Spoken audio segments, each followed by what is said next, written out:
Almost no part of the U.S. is being spared right now from COVID. Carrie Altoff is an associate professor of epidemiology at the Bloomberg Johns Hopkins School of Public Health, and she's joining me now from Baltimore to help make sense of what we're seeing around the country. Carrie, it's great to have you this morning. Health and Human Services Secretary Alex Azar, he was just interviewed on Fox Business, and he urged Americans to, quote, exercise extra caution during Thanksgiving and Christmas gatherings. Now, he also said that schools, workplaces, airlines, those aren't actually vectors for spreading the coronavirus. So what do you make of the Secretary's comments? On the one hand, don't do the holiday gatherings, but on the other hand, it's okay to be going to school, work, and traveling on airplanes. So I think the biggest concern that we have coming up is, first of all, as you noted, cases are increasing in most states in the United States currently.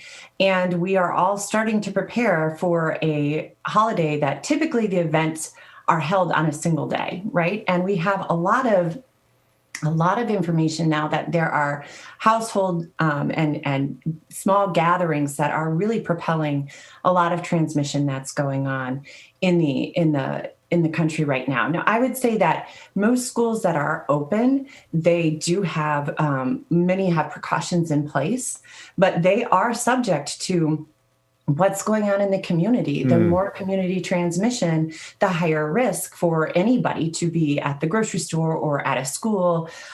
Travel itself is still considered a riskier undertaking, and you have to really think through the benefits and the risk that go with traveling right now. Carrie, one thing that's been absolutely fascinating about this pandemic, and I think it's fair to say fascinating, even though it's just been devastating to so many people, is watching the science play out in front of us in real time. I mean, I think back to March when the Surgeon General was on TV telling people not to wear masks, and that the only people who should wear masks are those folks who work in hospitals and on the front lines. But since then, of course, the research and the research has certainly changed. What are the CDC's latest guidelines about mask wearing? So the CDC summarized some additional scientific evidence that has come out during this pandemic, and they summarized it this week, and it just is more evidence that, science is doing what it does. We are actively researching, we are actively trying to understand the best, most effective ways to mitigate transmission and community spread of this virus. So what the CDC found is that masks not only protect others in your community, but there's a personal benefit to wearing a mask as well, which is a critical piece of information. And the CDC notes, and I quote, individual prevention benefit increases with increasing numbers of people using masks consistently and correctly. End quote. The translation of that is masks work best when everyone is wearing them. And so this CDC review was a really nice piece of work to put forth. Here is where we're at with the scientific evidence. And interestingly, they did include this preprint, which means it has not yet been peer-reviewed, but it was an economic analysis of the U.S., and it found that increasing universal masking, right, everybody wearing a mask, by just 15% could prevent the need for lockdowns and reduce associated losses up to 1 trillion, or about 5% of GDP. So the virus does not know your political leanings, but it does know if you're not wearing a mask. And so I think that the message here from the CDC is very strong and clear right now. Masks work, they protect your community, they protect yourself and your family, and they do their job the best when everyone is wearing a mask. I think that's a really great way to put it, and also to put that dollar figure on it and the figure about how it affects the economy, because if nothing, if you wear a mask for your own health, wear a mask for other people's health, and wear a mask to avoid lockdowns and help the economy. President Trump is receiving a closed-door briefing today on Operation Warp Speed. That's the program to get a vaccine off the ground. He's been silent, though, on the virus over the past week, as he's certainly reporting a show that he has been stewing about the election.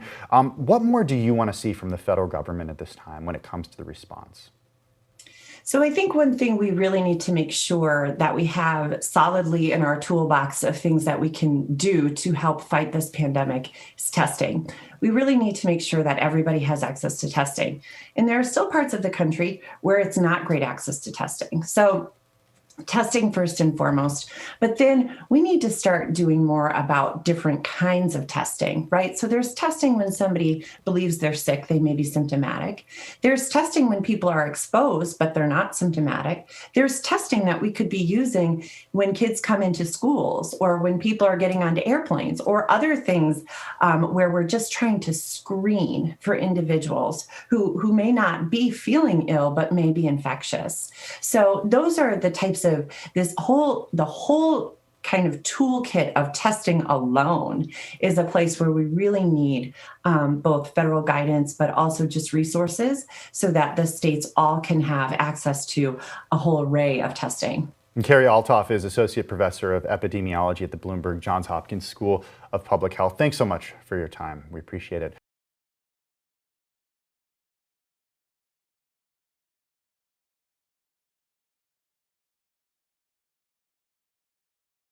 The biggest stories the moment they happen from around the globe. Subscribe to Bloomberg Quicktake now for insight in an instant.